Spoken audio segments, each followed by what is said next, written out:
Olá! Na aula de hoje, trabalharemos redes de computadores. Essa estrutura de redes de computadores é fundamental para a maioria das provas de concurso público. Na verdade, esse assunto é cobrado de forma superficial, porém, em alguns elaboradores como o ESAF, alguns conceitos podem ser colocados de forma mais aprofundada. Portanto, precisamos entender item a item dos principais tópicos desse assunto. Vamos entender um pouco mais sobre os conceitos de redes. Antes de conceituarmos a rede, é importante entender que uma rede de computador é a interligação de diversos componentes entre si. Por exemplo, uma impressora pode estar conectada a uma rede de computadores, um computador também, um acesso à internet também. Todos esses componentes fazem parte da rede. A grande palavra-chave, quando analisamos redes de computadores, é a palavra compartilhamento. Posso compartilhar arquivos do meu computador, posso compartilhar o serviço de impressão de outro. Enfim, a grande situação aqui é a questão da conectividade. Vamos dar uma olhada numa imagem e entender um pouco sobre a interligação desses itens. Observe. Podemos observar então a rede. A rede possui as suas estações. Aqui nós temos uma das estações. Vou circular a segunda estação, a terceira estação e aqui, finalmente, a quarta estação. Observe que na quarta estação encontramos uma impressora conectada. Para que essa impressora fique visível ou seja acessada pela rede, é importante compartilhá-la. Por exemplo, caso este computador deseje imprimir, ele pode pedir a requisição pela rede, seu sinal percorre o meio físico, no caso o cabo, se for uma rede sem fio, o meio sem fio, passa por um concentrador, localiza a estação que possui a impressora e realiza a impressão. O mesmo ocorreria se este computador fosse buscar informações ou dados ou arquivos deste computador. Como ele faria? Realizaria o mesmo procedimento através dos canais de comunicação, seja com fio ou sem fio, até chegar no dado desejado. Em uma rede, nós podemos ter meios guiados e não guiados. Quando na rede eu utilizo de cabos, eu digo que minha rede é guiada. Quando eu tenho uma rede sem fio, é não guiado. Outras características sobre rede precisam ser analisadas. Uma delas, o alcance da rede. Como em softwares, como em hardware, todos eles possuem atributos e classificações. Não é diferente para a rede. A rede pode ser classificada quanto ao seu alcance. Como assim alcance, Ricardo? Uma rede que fica delimitada em uma empresa, ela tem um alcance. Uma rede que alcança o mundo inteiro, um outro alcance. Cara, existe uma rede que alcance o mundo inteiro? Sim, a internet. A internet é um tipo de rede que tem alcance mundial. Muito bem, quais são os principais itens que classificam o alcance de uma rede? O primeiro deles é o termo MAN, de Metropolitan Area Network, ou seja, é uma rede com alcance metropolitano, aproximadamente 50 quilômetros, por exemplo. Então, como nós observamos numa cidade, tem a sua região metropolitana, mesma situação aqui, é uma rede com esse tipo de alcance. Já a mais famosa e a mais cobrada em concursos públicos é a WAN. WAN vem do termo Wide Area Network, ou seja, uma rede com alcance largo, amplo. Por exemplo, a internet. A internet tem o alcance mundial. Com isso concluímos que uma WAN é um tipo de rede que tem alcance mundial. Uma LAN é uma Local Area Network. Esta é uma rede local. Por isso que observamos, eventualmente, empresas com o nome LAN House. Então, uma casa que possui uma dessas redes. Essa é a rede mais comum em empresas. A gente pode imaginar ali, observando o termo local, que seja uma rede pequena, sem muitos computadores. Mas existem redes locais com 2.000, 3.000 computadores, interligados em um local só. Se nós compararmos este local com o mundo inteiro, podemos observar que a rede é realmente pequena. Ricardo, em uma empresa eu posso ter duas LANs diferentes, duas redes locais diferentes, sem problema nenhum. Um outro tipo de rede, pouco cobrado em concursos públicos, porém que é evidente que existe, é a PAN, Personal Area Network. Vem do termo de uma rede pessoal. Quando nós estamos em casa e compartilhamos a nossa conexão com a internet ou a nossa impressão entre 3, 2, até 5 computadores, por exemplo, nós temos o conceito de uma rede pessoal. Cuidado, esse tipo de rede de 2, 5 computadores também é considerado uma LAN. E não é comum observarmos o termo, em provas de concurso público, PAN. Estes são os principais itens que regulam o alcance de uma rede. Agora falaremos um pouco sobre as redes wireless. As redes wireless são aquelas que não utilizam o meio guiado para transmitir as suas informações. O que vem a ser o meio guiado? O meio guiado são os cabos. Aqueles cabos, normalmente na cor azul ou fibra ótica, que mandam a informação de um computador para outro. Uma rede wireless é uma rede sem fio.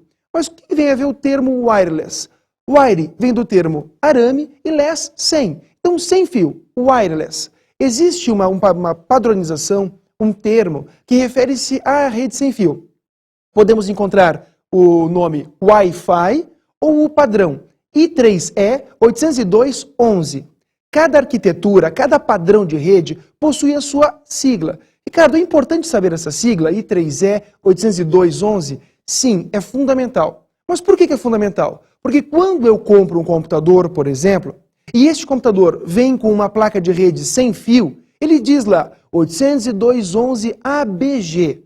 Realmente, Ricardo, tem essas letras depois. Mas o que vem a ser essas letras? Essas letras, elas referem-se à frequência de operação e até mesmo à velocidade de transmissão desses dispositivos. A rede sem fio, ela tem alguma situação na questão de segurança. Porque como não é uma rede guiada, ela está aberta a qualquer um. Basta eu chegar com o meu dispositivo, que também possui uma rede sem fio, localizar por esta rede e então ingressar. É muito comum em shopping centers ou em outros locais, salas de espera de aeroportos, a gente ter disponibilidade de uma rede sem fio. Essa rede sem fio, normalmente, ela é aberta ao público. Então você vai, localiza a rede, aciona a rede e está navegando. Só que nós precisamos compreender que estamos em um ambiente público. Peraí, Ricardo, se eu coloco uma rede sem fio na minha casa e eu compartilho a minha conexão, o meu vizinho do lado, ele pode pegar o meu sinal e navegar com o meu sinal de internet. Sim, e o pior, inclusive no seu nome. Por isso que existem meios de proteção. Para quê? Para justamente ter uma senha de ingresso, uma chave de ingresso à rede. Os dois mais famosos são o WEP, WEP, e o WPA. Não são os únicos, existem mais modernos. Por ora, é importante entendermos que o WEP, o WEP, ele é mais antigo e não tão eficaz quanto o WPA, que é um novo formato de segurança de redes sem fio. As redes sem fio normalmente são cobradas em concursos públicos, principalmente quando eles cogitam o termo de segurança e quando eles comentam sobre aquela sigla que acabamos de ver, I3E 802.11. Toda a rede, ela é nomeada ou ela é organizada por conjuntos de regras. Esses conjuntos de regras nós denominamos protocolos de rede. Mas o que vem a ser um protocolo? Quando nós utilizamos, por exemplo, o sistema de trânsito de uma cidade, nós temos que respeitar algumas regras, algumas normas. Essas regras são consideradas protocolos. Eu não posso passar no sinal vermelho, porque eu estou infringindo uma regra. Na mesma situação, nas redes de computadores. Nós vamos observar que este termo de protocolos, ele é muito cobrado também quando o assunto é a internet. Porque a internet, como a união de diversas redes, ela acaba tendo e assumindo esses conceitos, esses protocolos.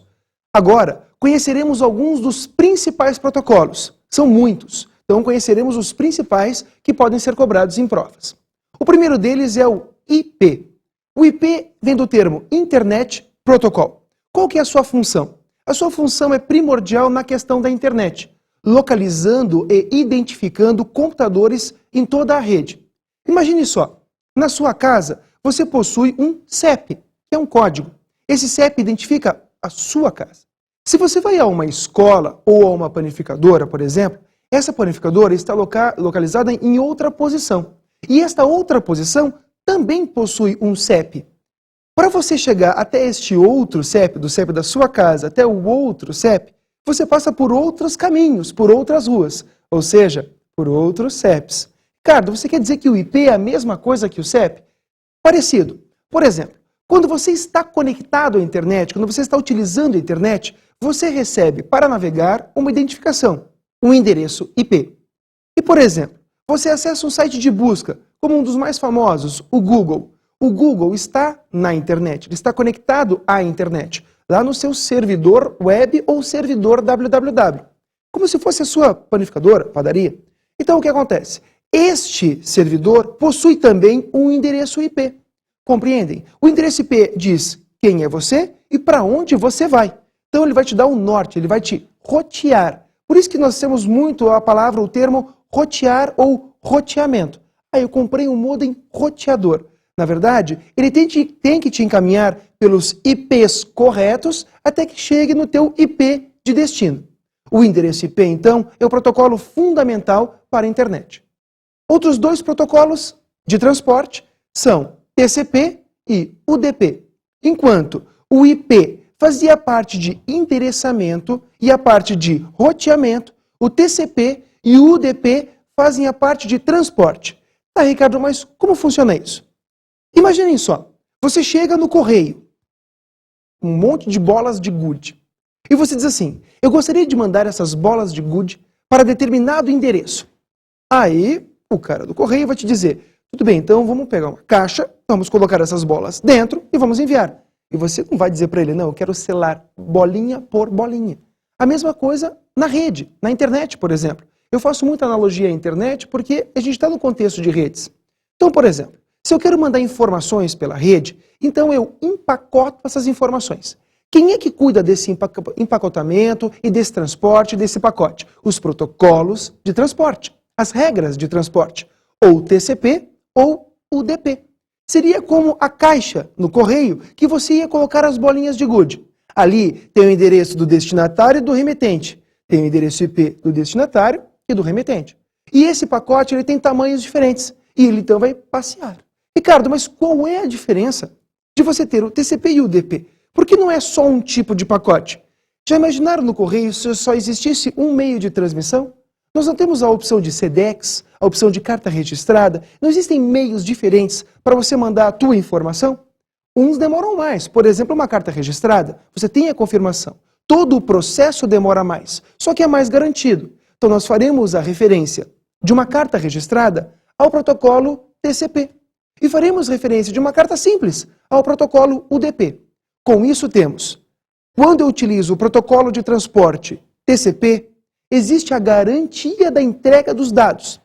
Enquanto, quando eu utilizo o UDP, não existe a garantia. Então, qual que é a vantagem do UDP para o TCP? O UDP, porque não garante a entrega, um dos fatores, ele acaba sendo mais veloz que o TCP. Então, esses dois são os principais protocolos de transporte. O protocolo que permite a navegação na internet, os cliques, é denominado HTTP. Quando acessamos um e-mail, por exemplo, diretamente pela internet, nós observamos lá no seu endereço HTTP, vou usar o exemplo do e-mail que o Google oferece. Então, olha lá, http://gmail.com. Então, este endereço vai fazer com que eu consiga ver os meus e-mails via internet. Outros sites, como o Google, também são acessados dessa forma. Se você abrir a barra de endereço do navegador e digitar www, que é o serviço, .google.com.br e pressionar Enter, automaticamente é inserido, antes disso, o protocolo para fazer essa transmissão, que é o protocolo HTTP.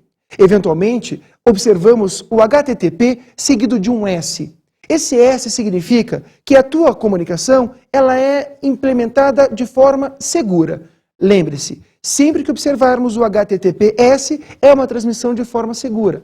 Em concursos de bancos ou em concursos que colocam no seu edital conceitos de segurança, é fundamental que você tenha isso na sua cabeça. HTTPS trata da transmissão de dados via internet, nesse caso de navegação com segurança. O protocolo SMTP e o POP, sem dúvida nenhuma, são os que mais caem em concursos públicos.